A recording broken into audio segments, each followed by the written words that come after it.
Gaganyaan mission पर इसरो को बड़ी कामयाबी। अंतरिक्ष में जाने वाले विकास इंजन का सफल टेस्ट। दोस्तों, भारत के करोड़ों लोगों को इसरो ने बड़ी खुशखबरी दी है।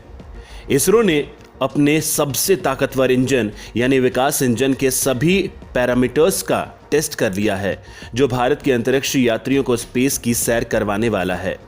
यह बेहद टफ टास्क था जिसमें इसरो को पूरी कामयाबी मिली है। भारत के लिए यह बात कितनी बड़ी है, इसे आप इस बात से समझ लीजिए कि ये टेस्टिंग कामयाब होते ही दुनिया के सबसे बड़े स्टार्टअप स्पेस एक्स के मालिक एलन मस्क ने भी बधाई दी है। इसरो ने विकास इंजन का तीसरा लंबी अवधि का सफल उष्ण परीक्षण किया है।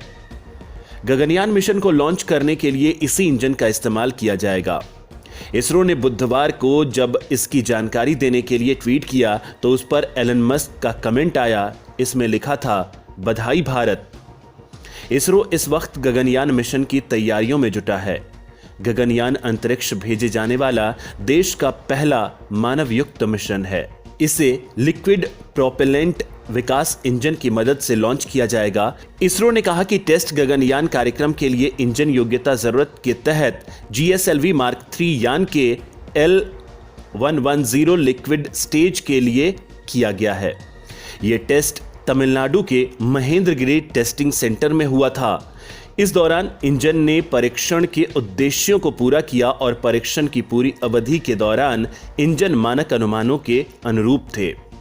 दोस्तों, भारत अंतरिक्ष में इंसान भेजने की तैयारी कर रहा है। सब कुछ ठीक रहा तो अंतरिक्ष में इंसान भेज सकने वाले देश के तौर पर भारत की भी गिनती होने लगेगी।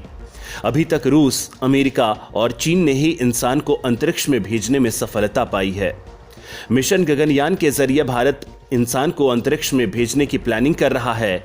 हालांकि कोरोना के चलते इसमें काफी वक्त जाया हो गया, लेकिन भारत ने 4 अंतरिक्ष यात्रियों की ट्रेनिंग भी करा दी है। देश के पहले मानव मिशन गगनयान प्रोजेक्ट की अनुमानित लागत लगभग 10,000 करोड़ रुपए है। प्रधानमंत्री नरेंद्र मोदी ने साल 2018 में 15 अगस्त के भाषण में देश के पहले मानव मिशन को लॉन्च करने की घोषणा की थी।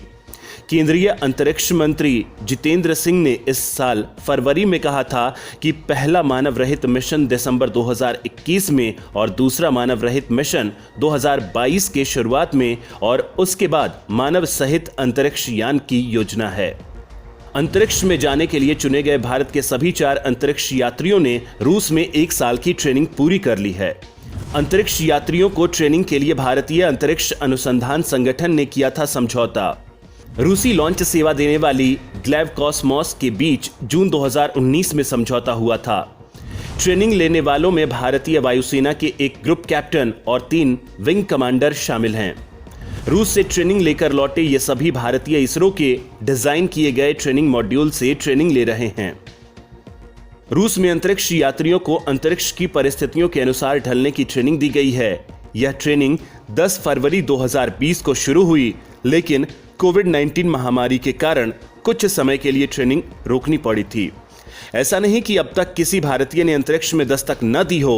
कल्पना चावला और सुनीता विलियम्स भारतीय मूल की थीं, तो हाल ही में प्राइवेट प्लेन से अंतरिक्ष में जाने वाली सेरिशा भी भारतीय मूल की हैं, लेकिन वो अमेरिकी एस्ट्रोनॉट्स के तौर पर अंतरिक्ष में जा चुकी हैं। भारत की ओर से पहले अंतरिक्ष यात्री होने का गौरव हासिल है राकेश शर्मा को।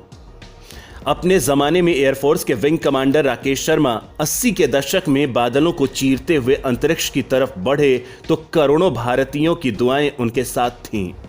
राकेश शर्मा के साथ रवीश मल्होत्रा का नाम भी सुर्खियों में रहा था और अब गगनयान मिशन के जरिए भारत नया कीर्तिमान बनाने वाला है। इसरो अब तक खुद के स्वयं के अंतरिक्ष यान से किसी भारतीय को अंतरिक्ष भेजने का सपना पूरा नहीं कर पाया है।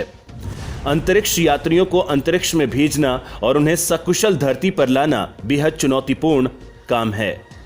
गगनयान भारतीय अंतरिक्ष यान का भार 7 टन, ऊंचाई 7 मीटर और करीब 4 मीटर व्यास की गोलाई होगी। गगनयान उन्नत संस्करण डॉकिंग क्षमता से लैस होगा। इसमें एक क्रू मॉड्यूल और सर्विस मॉड्यूल होगा। क्रू मॉड्यूल में तीनों व्योमनॉट्स रहेंगे। सर्विस मॉड्यूल में तापमान और वायुदाब को नियंत्रित करने वाले उपकरण, लाइफ सपोर्ट सिस्टम, ऑक्सीजन और भोजन सामग्री होगी। गगनयान मिशन के लिए खास केसरिया रंग का स्पेस सूट तैयार किया जा रहा है। 3.7 टन के अंतरिक्ष कैप्सूल के भीतर तीनों व्योमनॉट्स को रखा जाएगा। GSLV Mark 3 रॉकेट से उसे अंतरिक्ष में लॉन्च किया जाएगा और करीब 16 मिनट में अंतरिक्ष की कक्षा में पहुंच जाएगा। इसे धरती की सतह से 300 से 400 किलोमीटर की दूरी वाली कक्षा में स्थापित किया जाएगा। 7 दिनों तक कक्षा में रहने के बाद गगनयान धरती की ओर लौटेगा। पृथ्वी की 120 किलोमीटर की ऊंचाई पर क्रू मॉड्यूल सर्विस मॉड्यूल से अलग हो जाएगा। क्रू मॉड्यूल से व्योमनॉट्स अरब सागर या बंगाल की खाड़ी में उतरेंगे। व्योमनॉट्स की सुरक्षित वापसी के लिए भारत की ओर से अंतरिक्ष में जाने वाले पहले अंतरिक्ष यात्री राकेश शर्मा के अनुभवों की भी मदद ली जाएगी। साथ ही साथ व्योमनॉट्स की अंतरिक्ष उड़ान से पहले इसरो 2 मानव रहित उड़ान भेजेगा ताकि तकनीकी और प्रोग्राम मैनेजमेंट जैसे पहलुओं पर भरोसा बढ़ाया जा सके।